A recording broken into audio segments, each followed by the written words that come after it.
1944, World War II was reaching its dramatic climax. Rocket ships firing, aircraft flying overhead. As the Allies waged total war to liberate occupied Europe. This was a war in which all sides were learning as they went. From the beaches of Normandy, the water was full of blood. The water was bright red. To the forests of Germany. Ich sehe dort heute noch die ganzen Toten liegen. Both sides deployed weapons of ever greater power and sophistication. And this tank suddenly gives the American a real big advantage. It's a very effective beast. This is the story of the Western Allies' final campaign, told by the men on both sides who were there. You did what you did. You fire and you maneuver. He was my brother.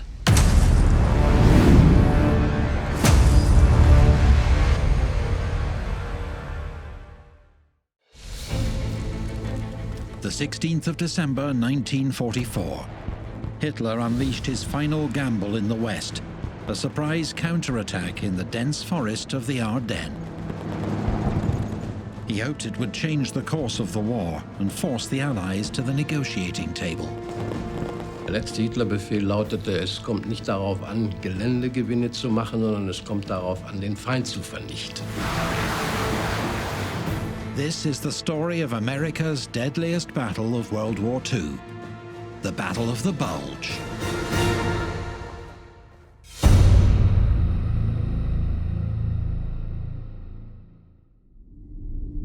By early December 1944, German soldiers were fighting a desperate battle to halt the Red Army's advance on the Eastern Front, as the Russians closed in on Germany.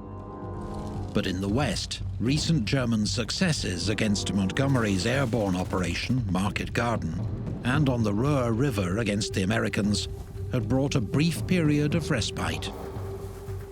They had now assembled a formidable strike force to carry out the Führer's plan for a counter-offensive through the Ardennes forest of Belgium and Luxembourg to take out a critical Allied supply port.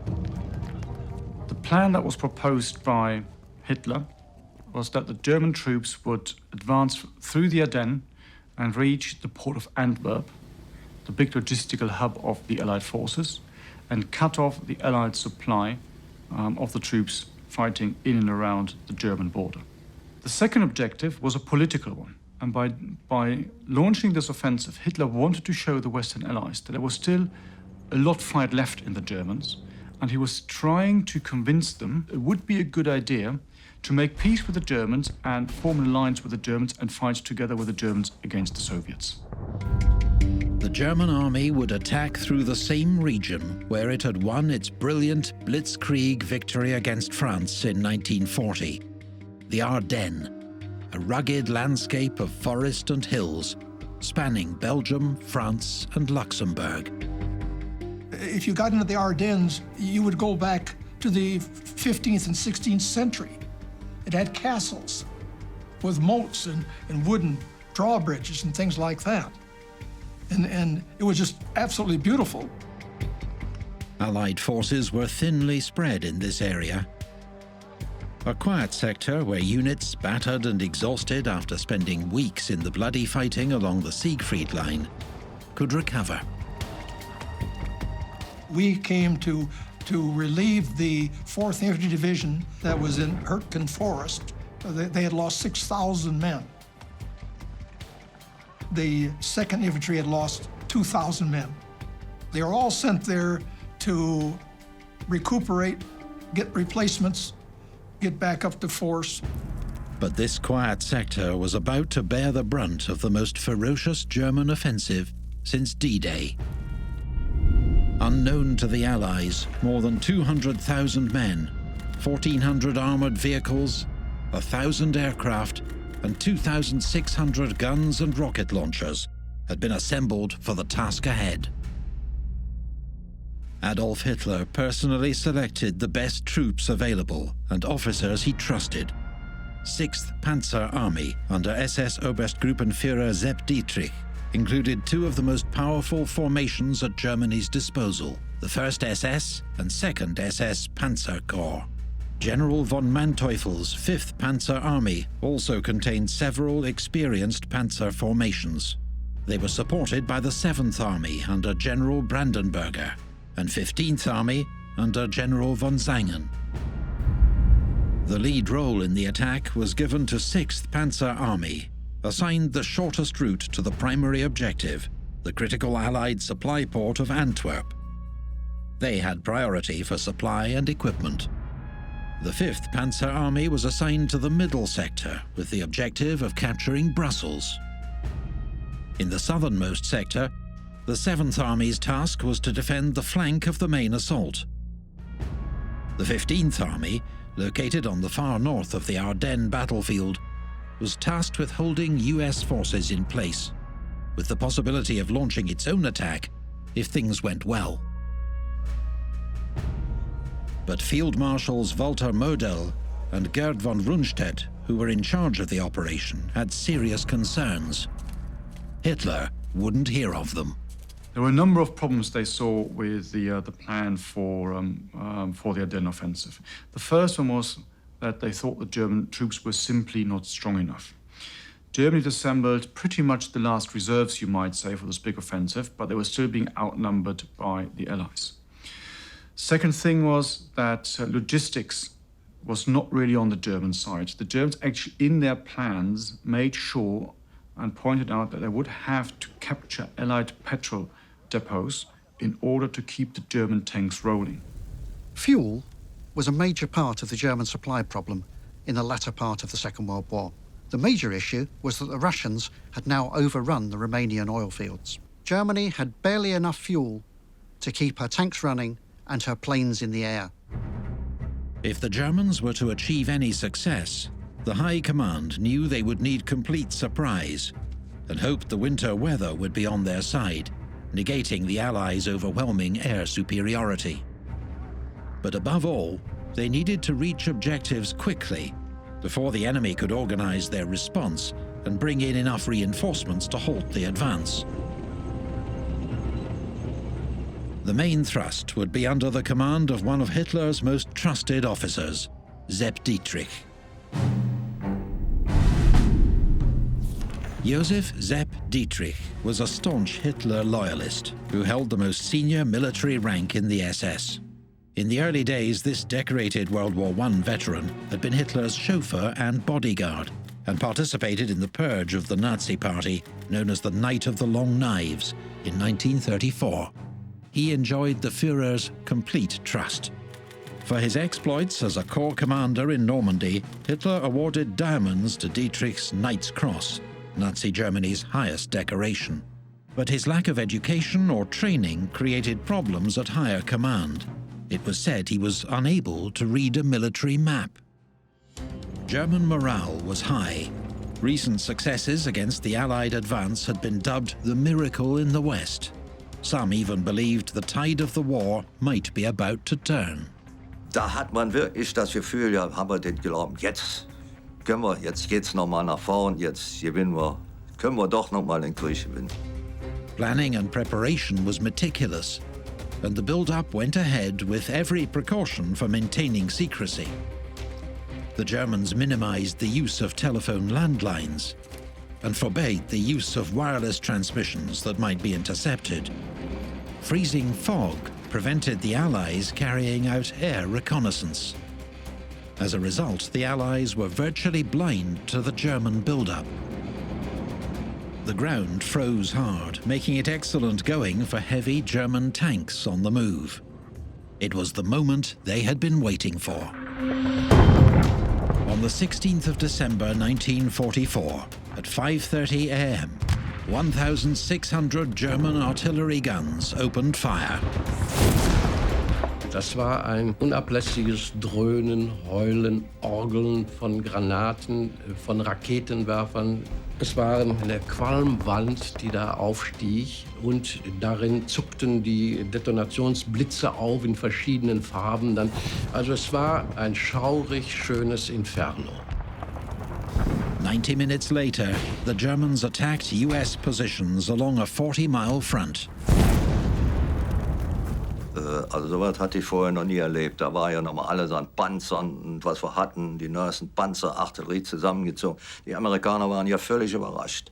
Die haben zum Teil, stand der heiße Kaffee noch in Kannen am Tisch und der Frühstücksspeck und Rühreier. So sind die gelaufen, die waren ja völlig überrascht. US 2nd and 99th Infantry Divisions suddenly found themselves in the path of the German spearhead, Kampfgruppe Piper, commanded by an officer who represented everything the SS stood for.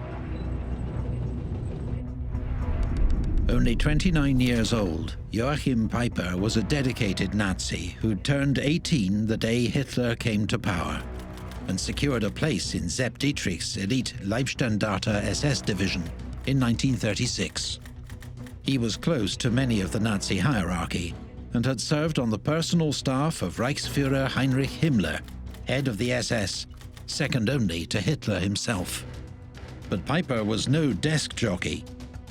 His combat record earned him a reputation as a bold and aggressive leader, the admiration of his men, and Germany's highest military decoration, the Knight's Cross.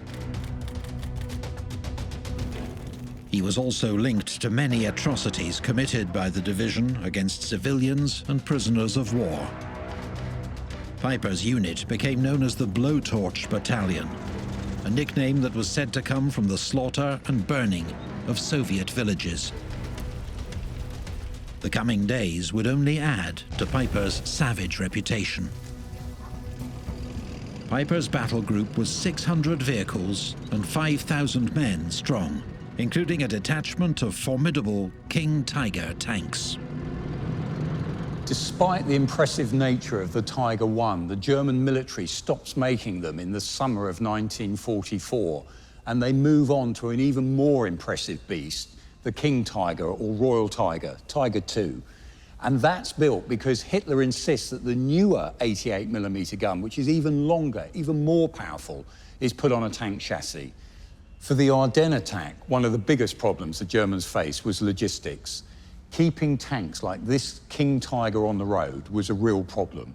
The supplies, keeping them moving forward, despite the fact that the Germans had stockpiled fuel, Albert Speer, the armaments minister, sees these stockpiles are still at some of the railheads. They haven't moved forward to the frontline troops. To protect such valuable vehicles in the opening stages of the battle, infantry were pushed forward to clear the way for the tanks. The first place enemy resistance was expected was the tiny Belgian village of Lanzarat on the edge of the Ardennes forest. Piper held his tanks back, while German infantry secured the area.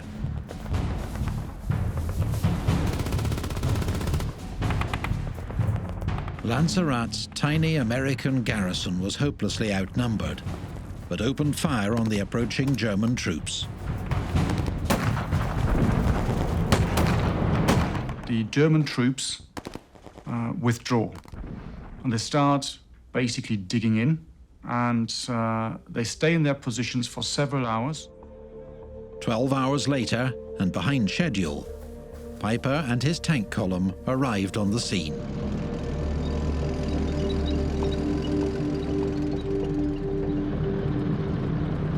So at that point, Piper gets very angry, and he pushes forward with his battle group to find that the Americans have withdrawn several hours earlier and that the wood had been empty and no Americans have been there for quite some time.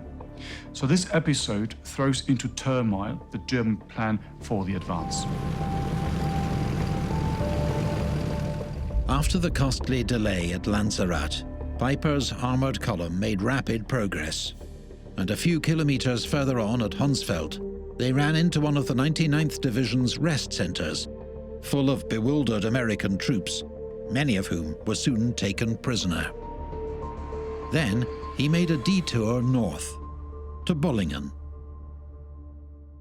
At Bullingen, Kampfgruppe Piper, under the command of Joachim Piper, captured a large Allied fuel depot, which made it possible for this particular unit and subsequent units to continue their advance. Here, Piper's column also found use for the captured American soldiers. they suddenly realized that they have Allied fighter planes overhead. And what would normally happen is that these would now engage and start strafing the German tank column. So the Germans take a number of the American prisoners that they have and basically use them as human shields and put them in front of their vehicles to prevent the Americans from attacking. And this is exactly what happens. So the account that we have is that the American pilots in frustration are circling over the German formation but do not engage. And Kampfgruppe Piper manages to get away.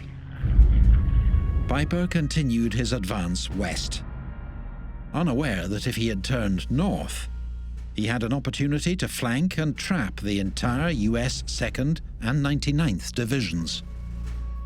Later that day, his force ran into a US artillery unit at Bastogne.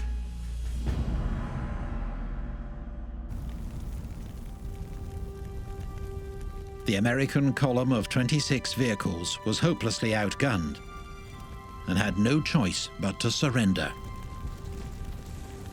The men were taken into a nearby field, along with other POWs that had been captured earlier.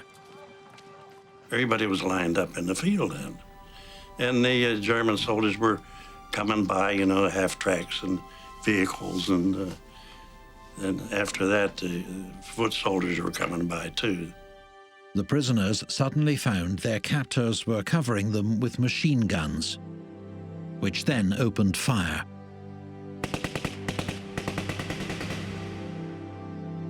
I got hit in both legs then with the machine gun fire. And they started coming through, and anybody would holler or say something, they shoot them, laying there. I said, good God, I hope they miss me. And they did. While some, like Albert Valenci, had a lucky escape in the chaos, at least 84 out of 125 prisoners were killed. Many later found to have been finished off by a shot to the head or a rifle butt. The Malmedy massacre was the largest single massacre of prisoners by Piper's men in the Ardennes campaign, but not the last. The way I think that they were on a timetable, that's the only thing I could think. They didn't have time to be fooling around with prisoners or anybody. That's the only thing I can think, is they were in a big hurry. The Waffen-SS, who in some cases regarded what other people saw as war crimes as part of their style of warfare, and this shows up very clearly in the Battle of the Bulge. The actual orders given are that prisoners should not be allowed to delay the advance. And German army units largely interpret this to mean disarm prisoners and tell them to march east, possibly under an escort, but don't spend any time trying to do too much with them. The Waffen-SS interpretation is that prisoners are to be shot. Word of the massacre quickly spread among Allied forces. Some American troops took matters into their own hands, carrying out reprisals against German SS prisoners. Many decided that now they'd rather fight on to the end than risk being taken prisoner.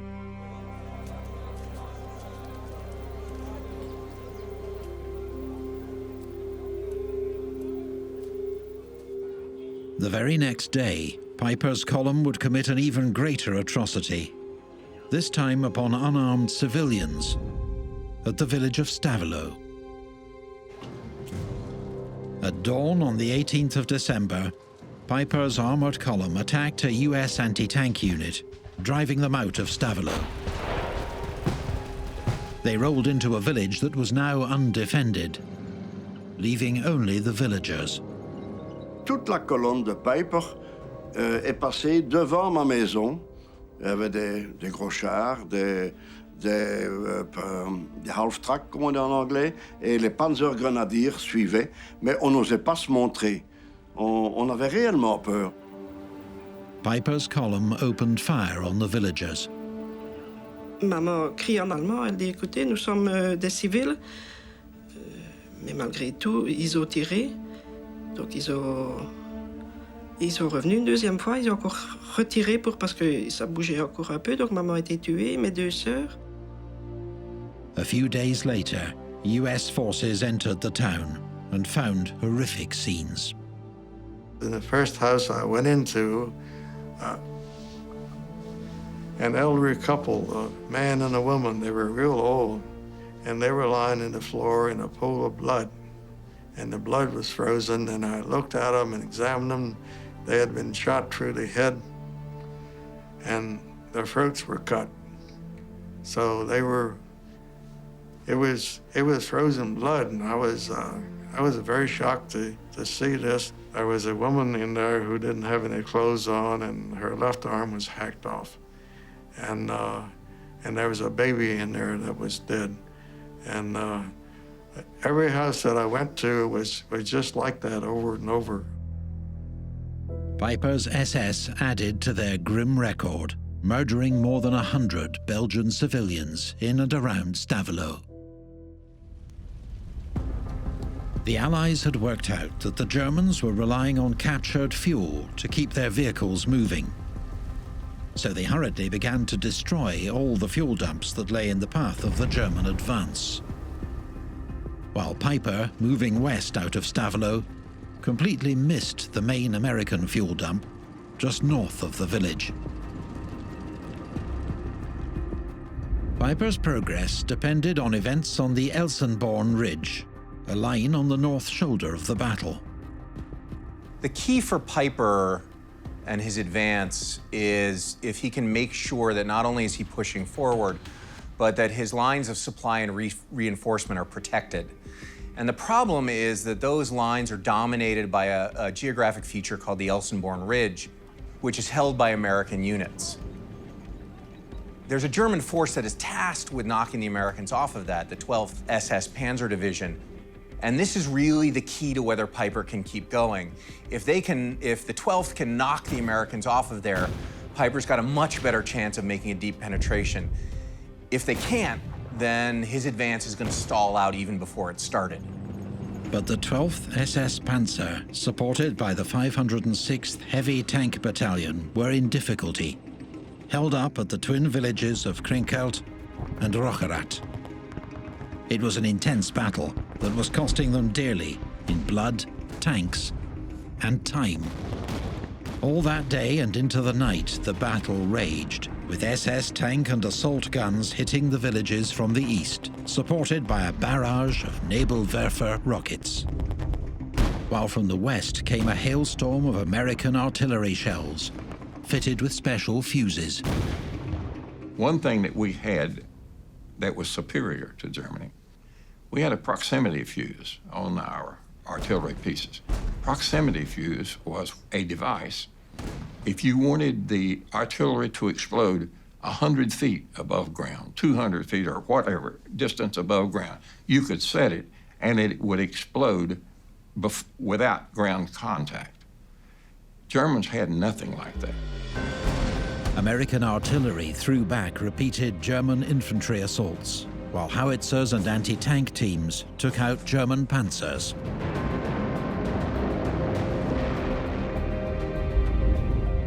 US forces withdrew to positions on the Elsenborn Ridge and dug in along a new defensive line.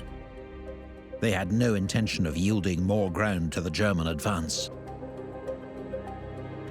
But US troops found their entrenching tools hardly made an impression on the frozen ground, leading to a drastic new approach. They gave us quarter-pound blocks of TNT.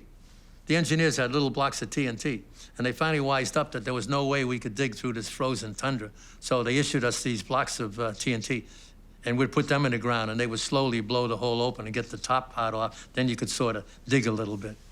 But that's the only way we got the foxhole dug.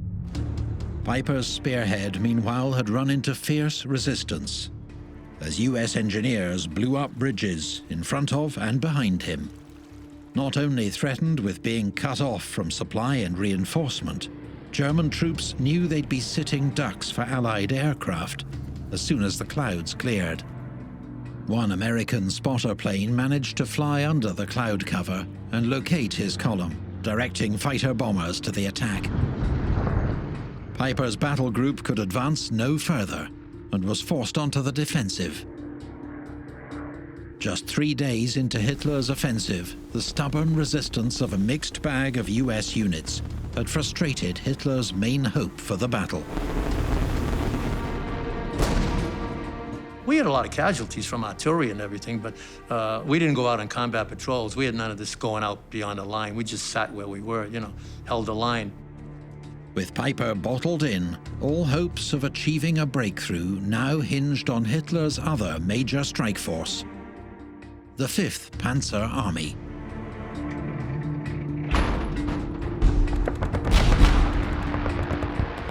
Attacking simultaneously with Dietrich's 6th Panzer Army in the north, the offensive here offered a real chance of German success. Their objectives included the towns of Saint-Vith and Bastogne, and ultimately the Belgian capital, Brussels. On the night of the attack, the Germans bounced searchlight beams off the clouds to create artificial moonlight for the advance. A brief artillery barrage further warned the Allies that an attack was on its way. In command was one of Germany's best panzer generals. Nicknamed Kleiner, Little One, because of his short stature, General Hasse von Manteuffel was a highly decorated and skillful commander, arguably the best of the German generals involved in the Ardennes offensive. As an early exponent of armored warfare, he had his own ideas on how best to achieve a breakthrough, and was skeptical of Sepp Dietrich's plan to attack along a narrow corridor. He had decided that his 5th Panzer Army would instead attack on a broad front, on the basis that, as he put it, if we knock on 10 doors, we will find several open. Standing in the path of the 5th Panzer Army's advance were 2 thinly spread US infantry divisions, the 28th and the inexperienced 106th. The initial response of the American commanders in the area, people like Bradley and Eisenhower, was that this was just a minor counterattack, straightening of the lines, or something local that the Germans were doing. They didn't think that the Germans were capable of or wanted to mount a counteroffensive in the Ardennes. And so, among other things, they had actually put second-line troops in that sector, troops in need of rest, inexperienced divisions. US 28th Division were veterans of the battle for Hürtgen Forest, where they'd suffered heavy losses. They'd been sent to the Ardennes to rest and rebuild, but their respite would be short-lived. One 10-mile stretch of front was held by just 2 battalions, 2,000 men, about to face 31,000 Germans, along the main road to the strategically vital town of Bastogne. Whole regiments found themselves isolated by the advancing German forces. And to sow further confusion among US troops, the Germans had launched a clandestine operation codenamed Greif. It was headed by legendary German commando Otto Skorzeny, seen here being interrogated by his American captors after the war. Operation Greif involved disguising English-speaking Germans in American uniforms, even riding in captured Allied vehicles. Dubbed Panzer Brigade 150, their objective was to cause as much havoc as possible, cutting cables, moving road signs and minefield warnings, and gathering intelligence. Wir saßen im Schiff, Kaugummi essen, amerikanische Zigaretten. Ich habe mit einem gesprochen, hat auch englische Zeitungen oder amerikanische. Was macht ihr? Ja, die waren auch ziemlich verschwiegen. Ich habe sich nur gegrenzt. So there was a lot of infiltration going on. And as that word got around that we were being infiltrated, any little sound that you heard, you just automatically assumed it was somebody sneaking up on you. So the nervousness increased quite a bit. Very, very few of them actually could stand a check. And of course, Americans had a terrible time asking each other trick questions about who's Betty Grable's husband, or what's a Texas Liga. It's a baseball term, by the way. They knew about Lou Gehrig, and they knew about the Yankees and the Giants, and many of them had lived in the United States at one time. So they were able to get by And then the troops behind them were accepted if they had similar kind of equipment. Even though they didn't speak English, they could get by. One way you could spot these men was that they were so short of equipment that they would drive with 4 people in a jeep. The Americans had so many jeeps, if they had 4 men, they used 2 jeeps, 3 was the maximum.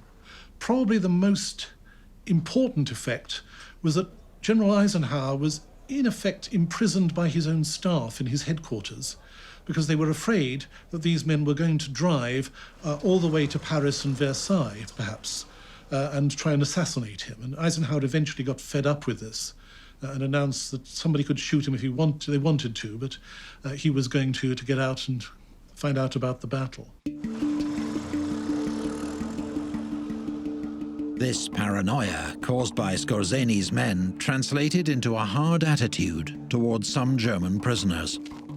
We wanted to know where more of the Germans in American uniforms were, because that was necessary to save our skins, if you know what I mean. We said we will give him 5 seconds to answer the question, and if he didn't, we was gonna blow his brains out. And in some cases, we blew his brains out. I said, you know, after that, we had no problem at all getting all the answers we wanted. Most of the German infiltrators were soon caught and faced only one possible sentence. Ich möchte sagen, es war ja für die Jungs ein Himmelfahrtskommando. Wäre wahrscheinlich auch nicht anders gewesen, wenn wir Amerikaner in deutschen Uniformen erwischt hätten, die da so allerhand angestellt haben. I needed that information to save the people in my platoon, as well as my battalion. And I had no hesitation. And I'd seen what they've done to us and what they did to our people in Normandy, especially. I had no sympathy for any of them. Events were moving quickly, but not quickly enough for the Germans. Saint-Vith was a key crossroads on the boundary between Sepp Dietrich's 6th Panzer Army and Manteuffel's 5th Panzer Army. The Germans had planned to take it on the 2nd day, but it held out for 5. With so many armoured vehicles, horse-drawn artillery and troops moving along the forest roads, traffic jams also began to slow down the German advance and prevent much-needed supplies reaching forward units. To ease congestion on the roads, the Germans needed to take control of the crossroads at Bastogne, and Manteuffel's forces were heading straight for it. Allied commanders scrambled for any means to slow down the German advance on Bastogne. Reserves were rushed forward, among them the famous 82nd and 101st US Airborne divisions, hard-bitten veterans of D-Day and Operation Market Garden.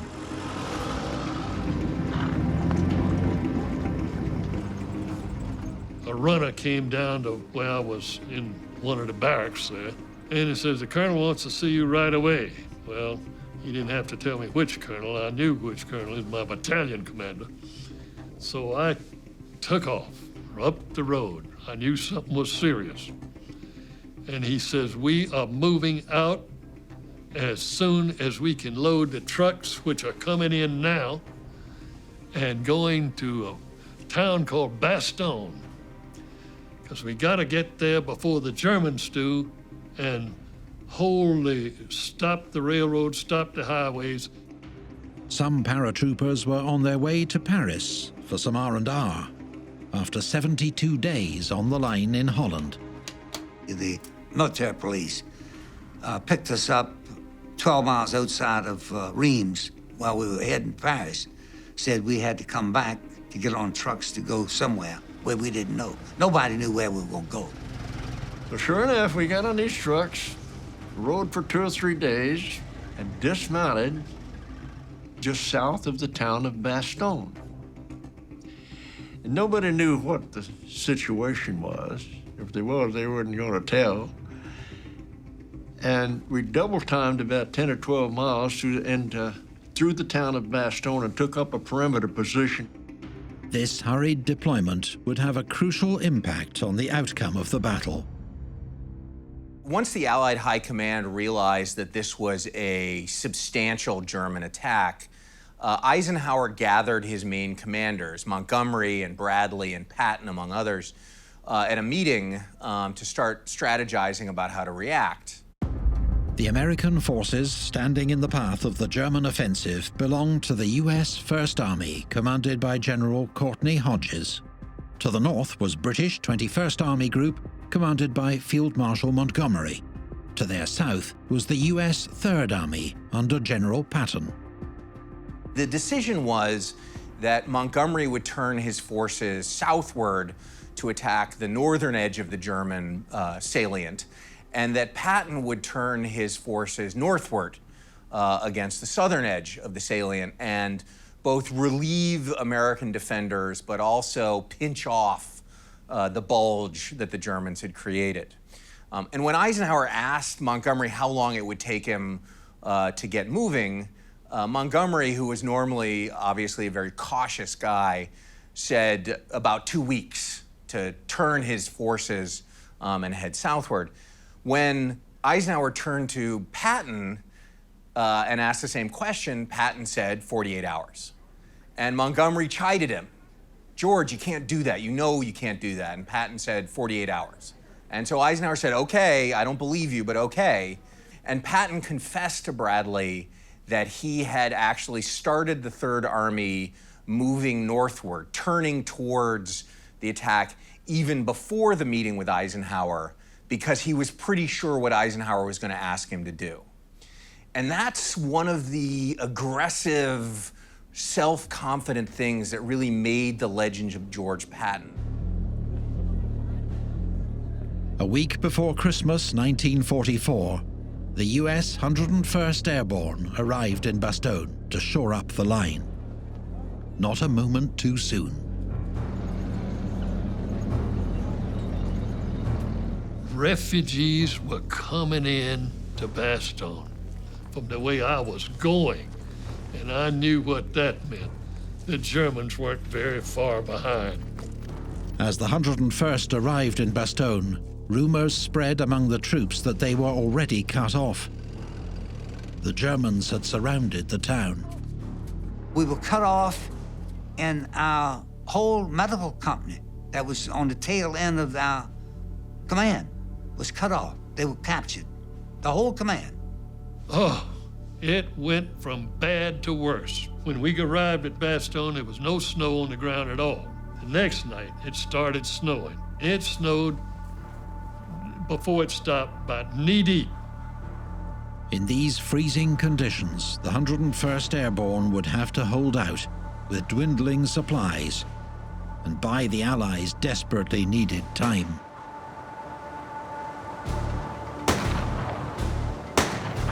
US paratroopers were sent to Bastogne in such a rush, little thought was given to winter clothing or the freezing conditions they'd encounter. 17 degrees below zero. We had no shelter whatsoever, except foxholes. We had almost nothing. I mean, absolutely nothing. We had no overcoats. We had no overshoes. We had no gloves. That's where we got into Bastogne. In the winter of 1944-45, the American Army find themselves fighting the Battle of the Bulge, hopelessly unprepared for weather, which was well below zero. Most of the men were still wearing their 1943 pattern combat jackets, which had been excellent for fighting throughout the summer months, but were just not up to the job for the winter. The men were issued with greatcoats, but again, once these were soaking wet, sitting in foxholes and having to sleep in them at night, and you're freezing cold, all of this just helped add to the misery. And despite being issued with scarves and gloves and woolen jumpers, it just wasn't enough in conditions which were almost minus 18 degrees. The entrenching tools that they were issued were worse than useless. Even picks and shovels were making no impression on ground, which was just like concrete at this time of year. Whenever possible, American soldiers would take clothing items from dead or wounded German soldiers or prisoners of war, because the Germans had been fighting on the Russian front in the east for the last few years, and the Germans by then knew a thing or two about winter clothing. In the worst winter weather in living memory, Bastogne's defenders, without hope of resupply or tactical support from the air, were on their own. They were outnumbered approximately 5 to 1, and lacking not only cold weather gear, but also food and medical supplies. They had some artillery, but very little ammunition. Among the defenders were the 333rd Field Artillery Regiment, an African-American combat unit. 11 of its soldiers had been cut off during the retreat to Bastogne, captured, tortured, and murdered by the SS. The commander of the 47th Panzer Corps, Heinrich von Luttwitz, ordered his infantry to attack Bastogne, with half the tanks of the Panzerlehr division, while the rest bypassed the town and continued the advance westwards. In a further sign of Luttwitz's confidence, on the 22nd of December, he sent a message to the US commander in Bastogne, Brigadier General Anthony McAuliffe, demanding his surrender. He wrote, "There is only one possibility to save the encircled USA troops from total annihilation. That is the honorable surrender of the encircled town. In order to think it over, a term of 2 hours will be granted, beginning with the presentation of this note. If this proposal should be rejected, 1 German artillery corps and 6 heavy AA battalions are ready to annihilate the USA troops in and near Bastogne. The order for firing will be given immediately after this 2 hours term." In a Battle of the Bulge legend, McAuliffe simply replied, "Nuts." The airborne units around the perimeter were subject to repeated and determined attacks by German infantry and armor. But despite the cold, lack of supplies, and shortage of ammunition, the defenders of Bastogne continued to hold out.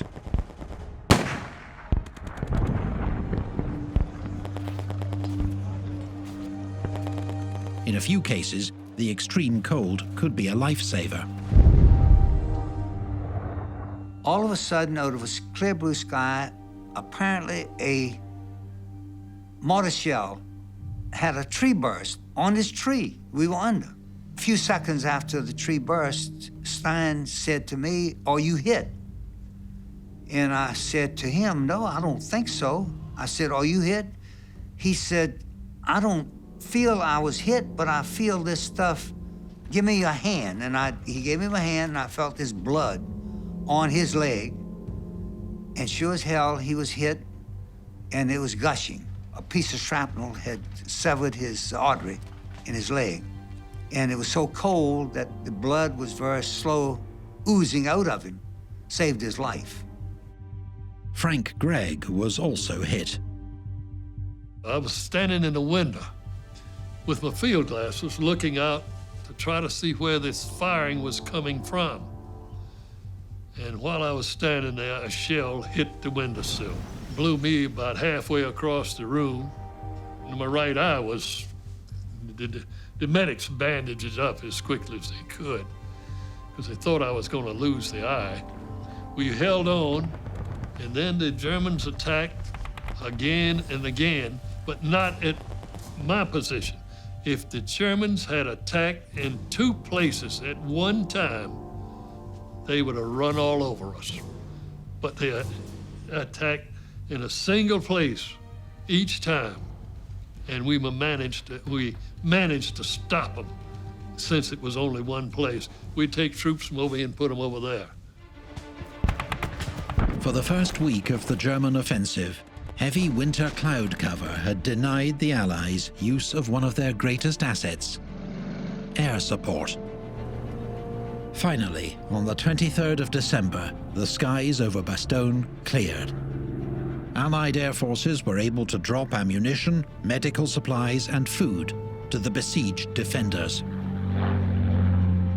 We got a break in the weather, and some C-47s came in and threw out some bundles of ammo, and we got the ammunition in and distributed, and then there was a little food And they had about, I guess there must have been 5 medical officers came in and parachuted in and sent them to the aid station, and they started working on the aid, on the people who had been wounded, our people. And I was glad I did, because 2 days later, I was back there myself. By the 23rd, the Germans had seized the crucial crossroads at Saint-Vite, and some units had managed to advance as far as the River Meuse. But the battle was now starting to turn against them. While units of the German army had made it to the Meuse, they hadn't made it in any kind of strength. And there was no ability for them to actually get over the river, either in terms of numbers or in terms of the supplies and fuel that they had. And while St. Vith had fallen, the American forces had only dropped back as far as the nearest geographic feature behind it, a ridge behind St. Vith itself, making the town much less useful as a way of getting forces forward. Meanwhile, Kampfgruppe Piper had been cut off for 4 days and had had to abandon their tanks. The survivors were now trying to make their way back through the forests to the German lines.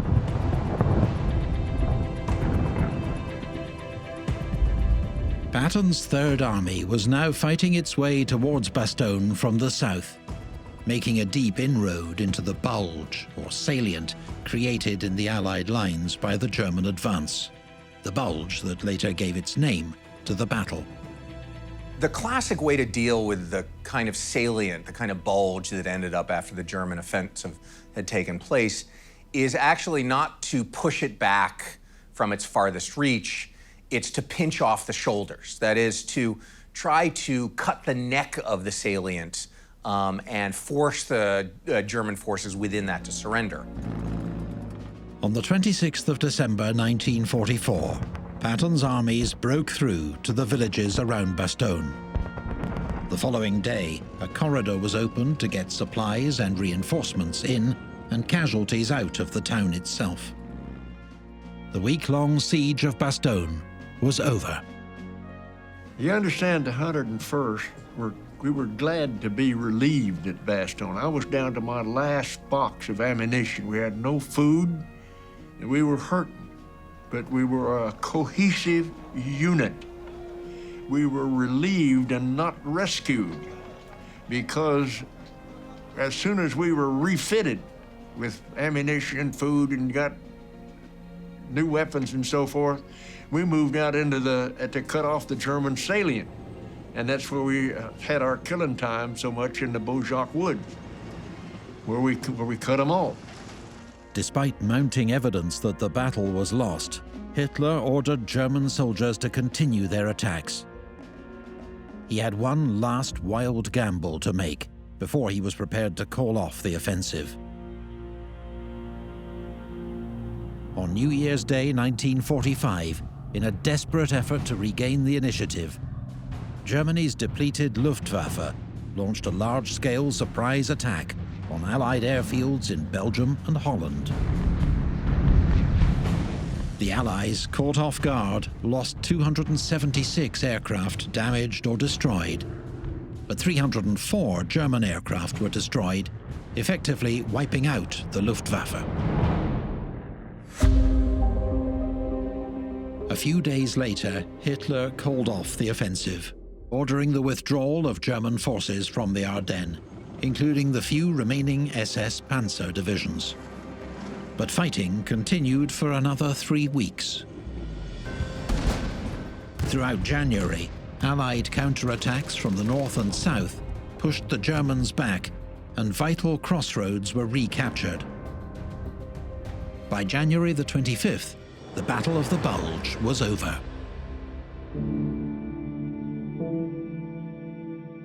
Allied victory came at a high cost. The number of American casualties has been estimated at 75,000, with 29,000 killed or missing, making it the deadliest battle fought by the US Army in World War II.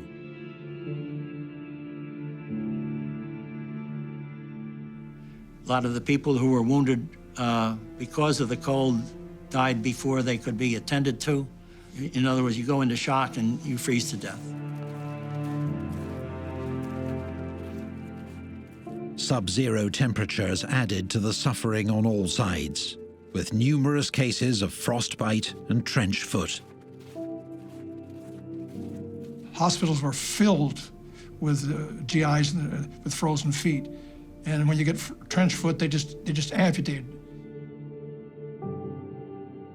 German casualties numbered between 67,000 and 98,000, with at least 34,000 killed or missing. They lost more than 600 tanks and assault guns, and the Luftwaffe was now a spent force. In contrast to the Allies, these were losses that Germany could not replace. With the failure of the Ardennes forest, even any kind of negotiated peace was clearly off the table. And the German government began to think about how the war was going to end and whether unconditional surrender was the best possible way to go. It's at this point that Hitler really begins to descend more into fantasy. He doesn't want to concede that the war is lost, and so he begins to really become delusional about what's going on. Hitler's last desperate throw of the dice in the war in the West had failed.